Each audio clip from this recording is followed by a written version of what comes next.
कहा जाता है कि सफलता के लिए धैर्य बहुत जरूरी है।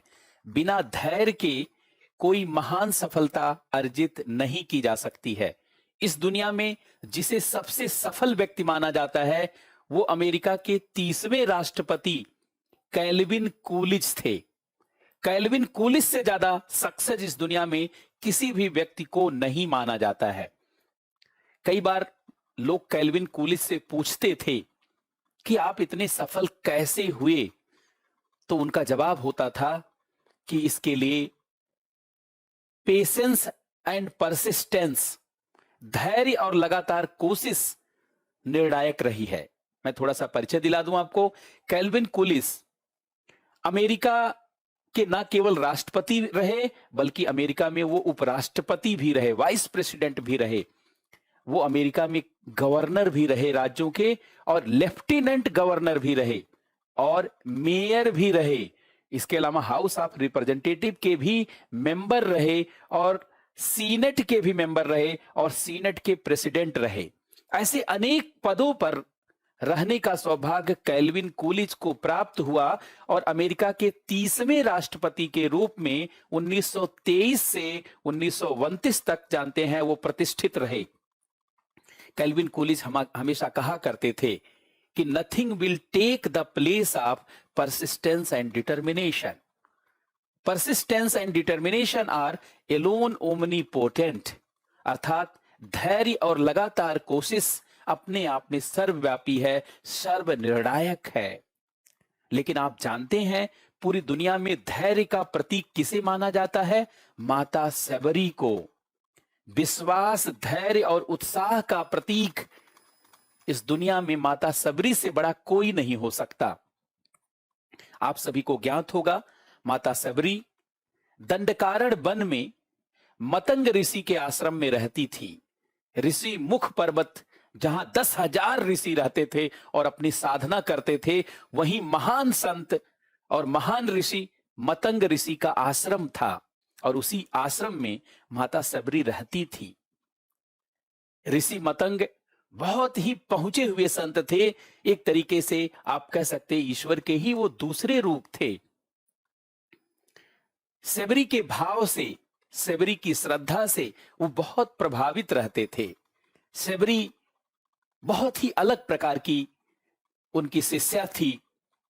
ऋषि मतंग को जब लगने लगा कि उनका शरीर दुर्बल हो रहा है, कमजोर हो रहा है, और अब शरीर को छोड़ देना चाहिए, तो उन्होंने सबरी को बुलाया, कहा बेटी अब मेरा शरीर दुर्बल हो गया है और शक्तिहीन होने से पहले ही मैं चाहता हूं कि अपने शरीर को त्याग दूं। अब मैं जाना चाहता हूं। सबरी अपने गुरु मतंग ऋषि के इस शब्द को सुन करके रोने लगी। उसने कहा कि गुरु जब आप चले जाएंगे तो मैं कैसे रहूंगी? आप ही मेरे गुरु हैं और आप ही मेरे पिता हैं। आपके कारण ही मैं जीवित हूं। अपने साथ मुझे भी ले चलिए। मतंग ऋषि ने कहा कि सबरी तुम्हारे जाने का समय अभी नहीं है, और मेरे जाने के बाद वैसे भी आश्रम की देखभाल भी तुम्हें करनी है। एक दिन भगवान श्री राम स्वयं तुमसे मिलने आएंगे और तुम्हें अपने जीवन का परम लक्ष्य मोक्ष प्राप्त होगा और परम धाम की प्राप्ति होगी। तुम्हें कोई साधारण उपलब्धि नहीं मिलने वाली है, इसलिए तुम इस आश्रम की देखभाल करना और भगवान राम का इंतजार करना।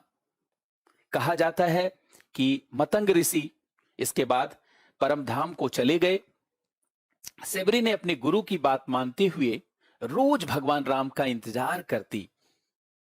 जंगलों से जाकर के फूल लाती, फल तोड़ करके लाती, पूरे आश्रम को सजाती, और जितने संभव रास्ते आश्रम की तरफ हो सकते थे हर रास्तों पर चारों तरफ से फूल बिछाती कि अगर भगवान आएंगे तो उनका पैर कहीं कंकड़ पत्थर पे ना पड़ जाए। पहले बालू बिछाती, फिर उस पर फूल बिछाती, और ऐसी तैयारी करती जैसे लगता है कि कोई परम उत्सव का दिन है। सेवरी के लिए रोज परम उत्सव का दिन होता था, क्योंकि गुरु ने कहा था कि भगवान राम आएंगे, लेकिन ये नहीं बताया था कि किस दिन आएंगे, किस वर्ष आएंगे, कितने वर्ष के बाद आएंगे। लेकिन सेवरी ने अपने गुरु से कभी पूछा भी नहीं कि वो कब आएंगे, कितने वर्ष बाद आएंगे, कितना समय लगेगा। अकाट, गुरु की बात अकाट, और उसी के अनुसार अपने हर दिन को परम उत्सव बना दिया। रोज आश्रम को सजाना, रोज सभी रास्तों को सजाना, रोज फल तोड़ तोड़ करके लाना और देखना कि कहीं कोई फल खट्टा तो नहीं है। और इसी क्रम में सारे फल को सबरी चखती थी, और रोज जो है इस यही क्रम रोज था।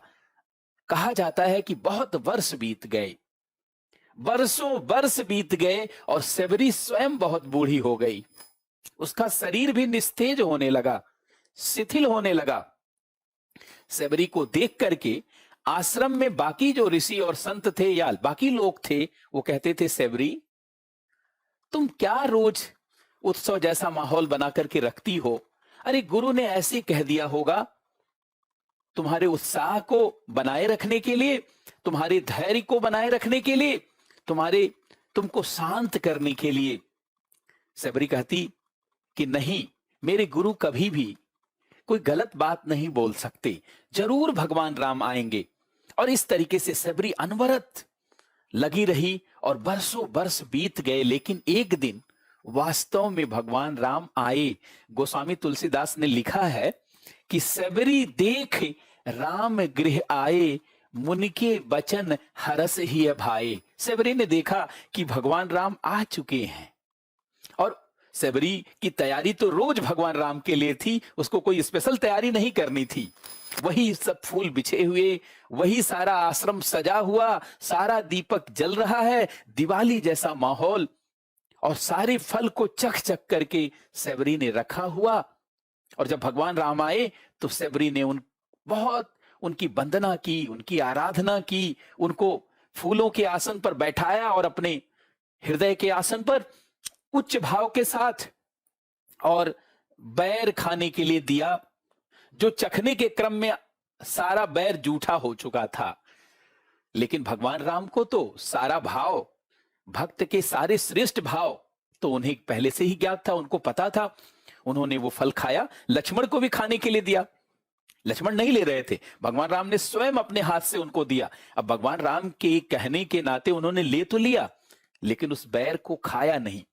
आप जानते होंगे, रामायण में उद्धरण है कि उसी बैर के नहीं खाने के कारण ही जब राम रावण का महायुद्ध हुआ तो उस युद्ध में लक्ष्मण को शक्ति बाण लगा और वो मूर्छित हो गए।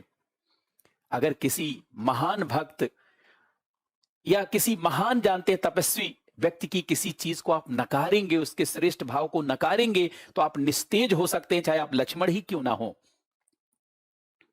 सेवरी का यह जीवन यह बताता है कि असीम धैर्य, उत्साह और विश्वास अगर आपके पास हो तो कुछ भी असंभव नहीं है।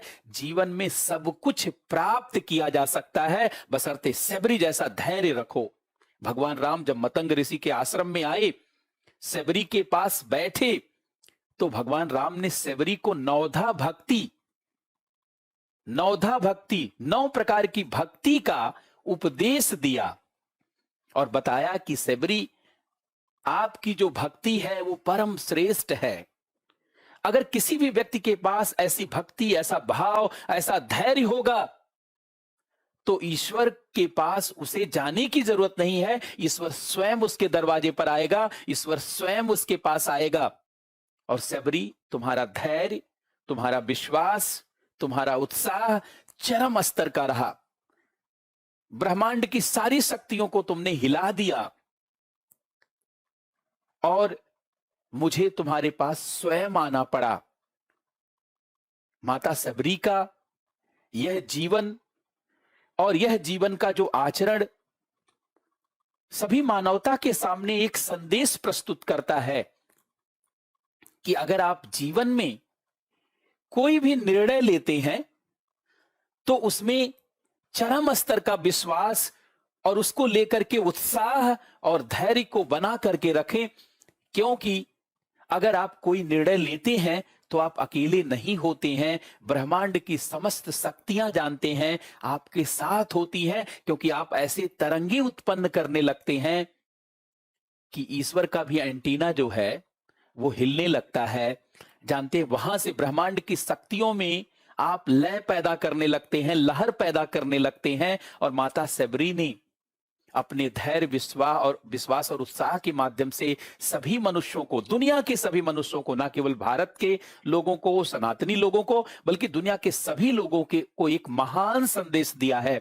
और कैल्विन कूलिज उसी माता सबरी के जो धैर्य, विश्वास और लगातार कोशिश को नए स्वरूप में बता रहे थे और कह रहे थे कि nothing will take the place of persistence and determination. अगर आपके पास लगातार लगे रहने की जो है, लगातार लगे रहने की आपके अंदर जो है कला है या कोशिश है और आपके अंदर धैर्य है, तो दुनिया का कोई भी पद, चाहे वो कितना भी श्रेष्ठ हो, दुनिया का कोई भी लक्ष्य, वह चाहे कितना भी कठिन हो, और दुनिया का कोई भी परिणाम आप प्राप्त कर सकते हैं। कुछ भी अपर्याप्त नहीं है।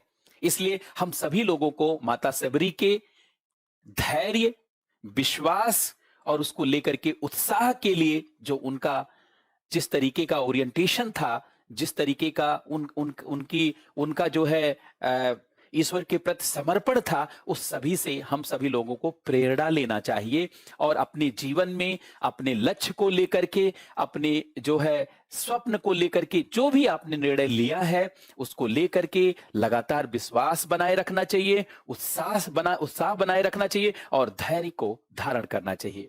बहुत बहुत धन्यवाद।